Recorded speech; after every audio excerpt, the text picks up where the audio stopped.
Assalamualaikum warahmatullahi wabarakatuh. Alhamdulillah. Alhamdulillahilladzi arsala rasulahu bil huda wa dinil haqq liyudhhirahu ala dini kulli wa kafa billahi syahida. Asyhadu an la ilaha illallah wahdahu la syarika lah wa asyhadu anna sayyidana Muhammadan abduhu wa rasuluhu la nabiyya ba'da. Allahumma salli wa sallim ala hadzal nabiyil karim sayyidina wa habibina wa syafi'ina wa maulana Muhammadin wa ala alihi wa sahbihi ajma'in. Amma ba'du. Fa ya ayyuhal muslimun ittaqullah haqqa tuqatih wa la tamutunna illa wa antum muslimun. Wa qala Allah ta'ala fi kitabihil karim fa'udzu billahi minasy syaithanir rajim.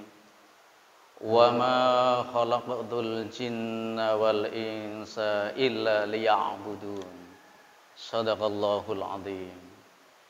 Jamaah Jum'ah kaum muslimin sidang Jum'ah rahimakumullah.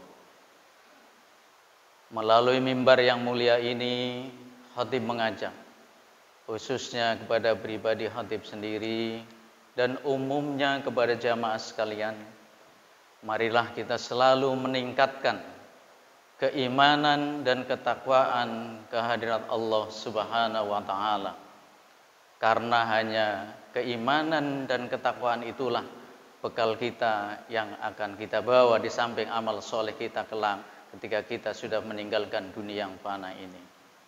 Bimtisalil awamirillah wajtinabun nawahi. Kedua kalinya salawat beserta salam tak lupa kita selalu sampaikan kepada baginda junjungan kita Nabi besar Muhammad sallallahu alaihi wasallam. Mudah-mudahan tetap tercurahkan kepada keluarganya yang disucikan, kepada para sahabat yang terpilih, dan pada akhirnya kepada kita semuanya yang kelak insyaallah mengharapkan syafaatul uzmanya di yaumil akhirah. Jamaah Jumaah kaum muslimin sidang Jumaah rahimakumullah. Tema atau judul khutbah pada kesempatan siang hari ini adalah tujuan diciptakannya manusia oleh Allah Subhanahu wa taala. Di dalam Al-Qur'an surat Az-Zariyat urutan surat ke-51 ayat 56 Allah jelaskan kepada kita semua, fa'udzubillahi minasyaitonir rajim.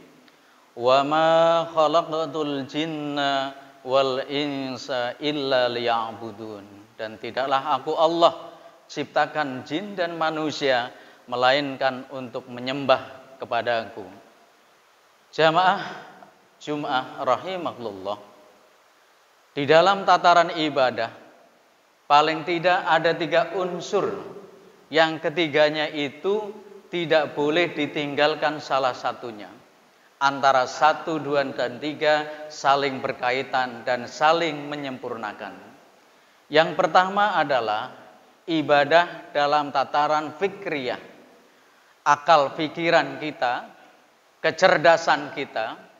Di dalam ibadah fikriyah ini sumber yang sudah paten bagi kita umat Islam adalah Al-Quran dan Al-Hadis atau sunnah Rasulullah Sallallahu Alaihi Wasallam yang tidak bisa diotak-atik. Sedangkan buku yang sudah paten, yang kita semua sebagai orang Muslim harus mempelajarinya adalah buku akidah atau buku tauhid.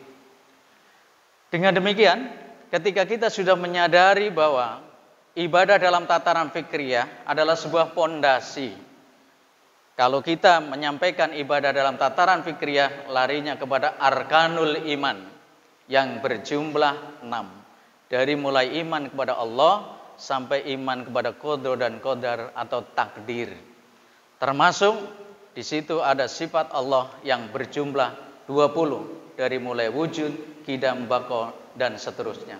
Kalau itu kita semua kuasai, maka tataran ibadah kita dalam hal fikriyah, makanya di dalam Al-Quran terdapat afala tatafakkarun, afala ta'qilun, sebagai dasar pondasi untuk mengetahui akidah kita yang benar dan sahih. Yang kedua, tataran ibadah yang kedua adalah ibadah al-jawarih, yaitu ibadah memakai anggota tubuh kita semuanya, dari mulai tangan, kaki, sampai mulut kita, semua ikut beribadah kepada Allah Subhanahu wa ta'ala. Dasar dalam ibadah, tatarannya yang sudah jelas, yang harus kita pelajari pertama sama dengan yang pertama, yaitu Al-Quran dan Sunnah baginda Rasulullah SAW. Dan buku yang sudah paten, yang kita tidak bisa mengotak-atik lagi atau tidak usah mengarang lagi, tinggal membaca dan mempelajari, adalah buku fikih. Di dalam buku fikih itu dijelaskan bagaimana syarat sah ibadah, bagaimana ibadah itu dijalankan boleh atau tidak, itu semua sudah terangkum dalam buku fikih. Nah, dengan demikian, kalau kita sudah menguasai ibadah al-jawarih, anggota tubuh kita, maka yang harus kita fokuskan adalah arkanul Islam, yaitu rukun Islam. Dari mulai kita membaca dua kalimat syahadat sebagai syahadah persaksian kepada Allah Subhanahu wa ta'ala, sampai rukun Islam yang kelima, yaitu menunaikan ibadah haji. Dan ketika kita sudah melakukan syahadah, konsekuensinya adalah yang kedua adalah kita melakukan ibadah sholat. Kita sebagai seorang muslim, kalau sholat 5 waktu sudah dijalankan dengan baik, tidak ada yang tinggalkan, apalagi as-sholatu waqtiha, dikerjakan dengan tepat waktu, dan subhanallah, dikerjakan secara berjamaah, maka sungguh luar biasa. Tetapi sebaliknya, apabila kita mengaku sebagai seorang muslim, tetapi sholat 5 waktunya juga masih kadang-kadang jarang, dan meninggalkan sholat itu kelihatan lebih enteng, berarti perlu dipertanyakan kembali syahadahnya kepada Allah Subhanahu wa ta'ala. Dengan demikian, ketika kita sholat, maka seluruh bergerak, dari mulai niat yang ada dalam hati, baik itu diucapkan melalui usolli maupun tidak, itu semua anggota tubuh ikut. Andai ada orang yang menyatakan ketika azan zuhur berkumandang, kemudian dia tidak melakukan gerakan dan dianya merenung, dia bilang saya sudah sholat, berarti itu belum memenuhi aspek ibadah al-jawari. Jamaah Jum'ah kaum muslimin sidang Jum'ah rahimakumullah. Yang ketiga adalah unsur hati. Unsur hati kaitannya dengan ibadah yang berkaitan dengan qalb. Dasar hukumnya sama, Al-Quran dan Sunnah baginda Rasulullah SAW. Dan buku yang sudah paten yang harus kita semua pelajari adalah buku tasawuf atau buku akhlak, atau dalam bahasa kita etika atau adab. Ini perlu, kenapa? Karena hati kita adalah yang menggerakkan segala sesuatu, apakah itu perbuatan baik, apakah itu perbuatan yang sebaliknya yang jahat. Oleh sebab itu, dengan hati yang qalbun salim, dengan hati yang selamat, dengan hati yang bersih, maka terdapat tazkiyatun nafs, yaitu jiwa-jiwa yang bersih. Oleh sebab itu pada suatu kesempatan baginda Rasulullah ditanya oleh malaikat Jibril, ma huwal ihsan? Al ihsan an ta'budallaha ka'annaka tarahu fa illam takun tarahu fa innahu yarauka. Ihsan adalah engkau beribadah kepada Allah seolah-olah kita menyaksikan betul bahwa Allah ada di hadapan kita. Dan apabila tidak, maka Allah menyaksikan atau melihat kita. Nah, dasar ihsan inilah yang kemudian dalam kehidupan sehari-hari sangat esensial sekali. Sampai-sampai Imam Malik dalam Muqaddimah kitab Al-Muwatta'nya menyampaikan, ta'allamal ilma qabla an tata'allamal ilma. Ta'allamal adaba qabla an tata'allamal ilma. Belajar adab lebih didahulukan daripada belajar ilmu. Kemudian Syekh Abdul Qadir Al-Jailani, waliullah, rajanya para wali pada waktu itu menyampaikan, bergaul dengan orang yang bodoh tapi beradab, beretika lebih baik daripada bergaul dengan orang pintar yang tidak beradab dan tidak beretika.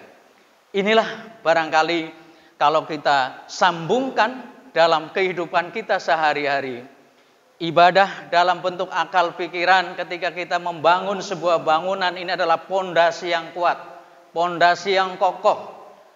Ketika pondasinya sudah kokoh, memakai besi yang bagus, yang kuat, kemudian sudah ada sebuah kerangka-kerangka dasar, maka pembangunan itu akan diberikan lantai berapapun akan kuat.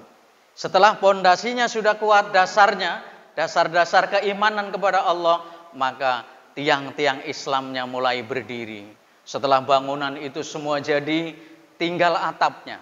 Nah, atapnya ini adalah ihsan, atapnya ini akhlak, agar bangunan itu ketika hujan tidak kehujanan, panas tidak kepanasan. Sama dengan ketika kita beragama. Ketika kita beragama, ketika unsur ibadah itu kita lakukan, maka ibadah itu tidak timpang. Sebaliknya, hadirin sekalian, apabila kita tekun hanya mempelajari bidang fikriyah, maka akan jadi orang-orang yang ekstremis, orang-orang yang merasa akidahnya paling benar, yang lain salah.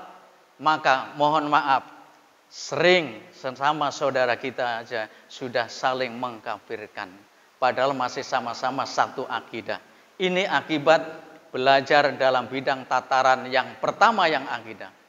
Yang kedua, apabila kita dalam ibadah al-jawarih atau dalam fikih sentris akan selalu mengatakan bahwa ibadah yang lain salah, sayalah yang paling benar.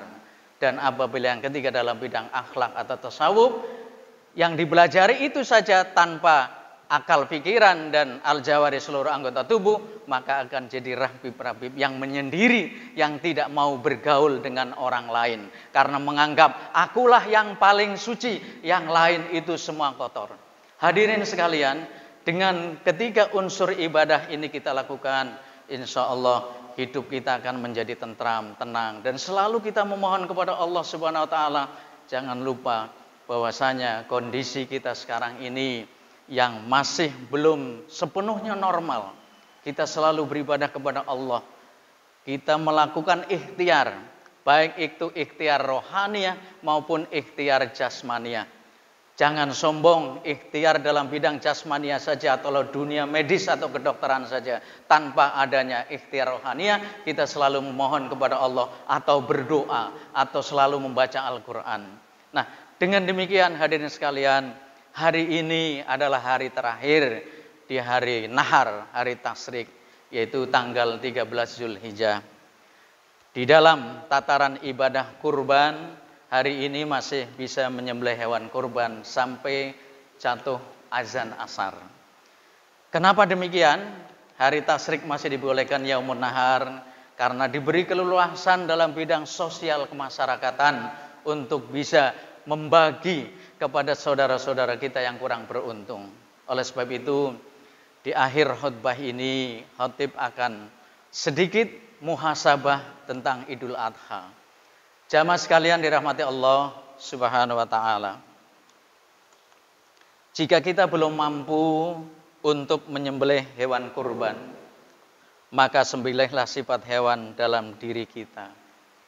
Jika kita belum mampu untuk melempar jumroh, maka lemparlah sifat kebencian, sifat egoisme dalam diri kita, dan adalah menjadi cinta kasih dan sayang.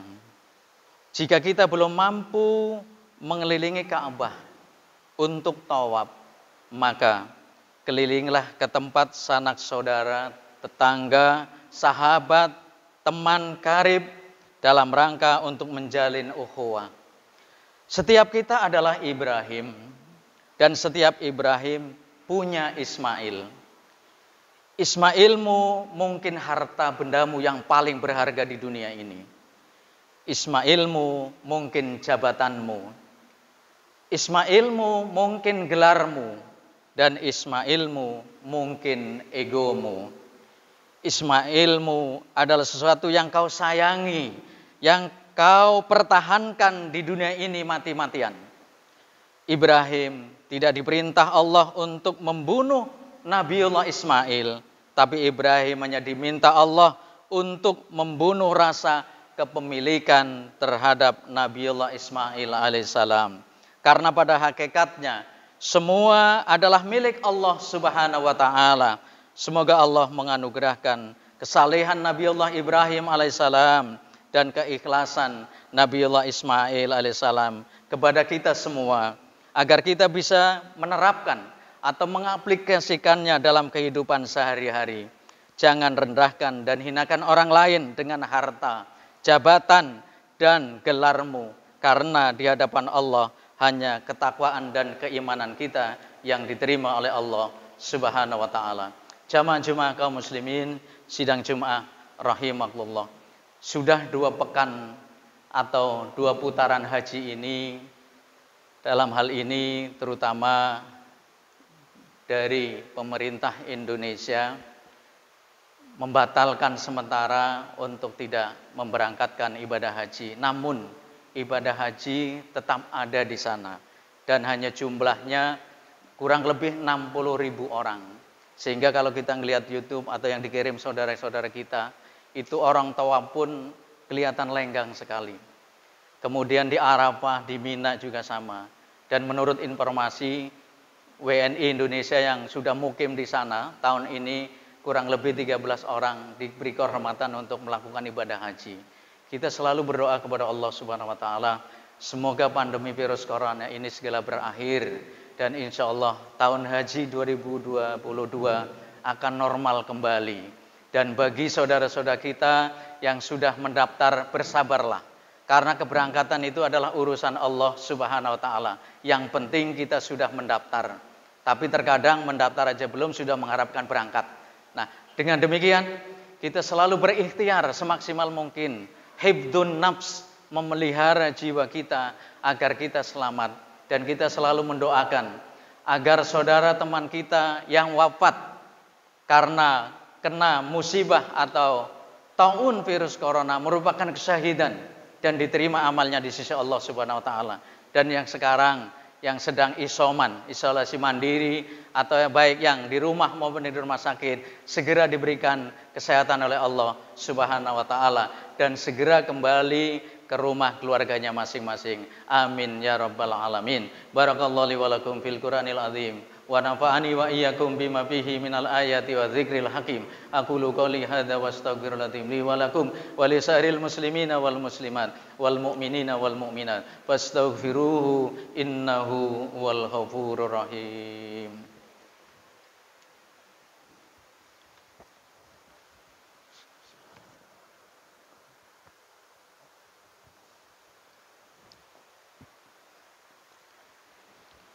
Alhamdulillahilladzi amarana bil ittihadi wal i'tisami bihablillahil matin.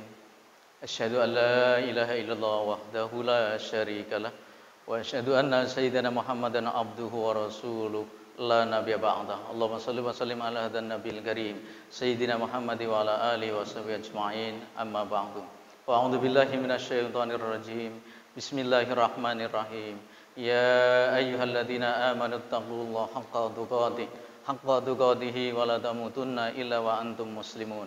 Wa'lamu ayyuhal mu'minuna anna Allah shalla ala nabi qadima wa bada bi nafsi ta'lima wa qala Allah ta'ala innallaha wa malaikatahu yusalluna 'alan nabi ya ayyuhalladzina amanu sallu 'alaihi wa sallimu taslima. Allahumma salli wa sallim ala hadan nabil karim sayyidina Muhammad wa ala alihi wa sahbihi ajma'in. Allahumma ghafir lil muslimina wal muslimat wal mu'minina wal mu'minat al ahya'i minhum wal amwat innaka antas sami'un qaribun mujibud da'wat wa ya qadiyal hajat. Rabbana zalamna anfusana wa illam taghfir lana wa tarhamna lanakunanna minal khasirin. Allahumma arinal haqqa haqqa warzuqna tibaa wa arinal batila batila warzuqna istinaba. Rabbana atina fid dunya hasanah wa fil akhirati hasanah wa qina adzabannar. Wa sallallahu ala Muhammad wa ala alihi wasallam. Walhamdulillahirabbil alamin. Ibadallah, innallaha ya'muru bil adli wal ihsan wa ita'i dzil qurba wa yanha 'anil fahsya'i wal munkari wal baghi ya'idukum la'allakum tadhakkarun. Wadhkurul ladzim yadhkurkum washkuru ala ni'ami yazidkum wa la dzikru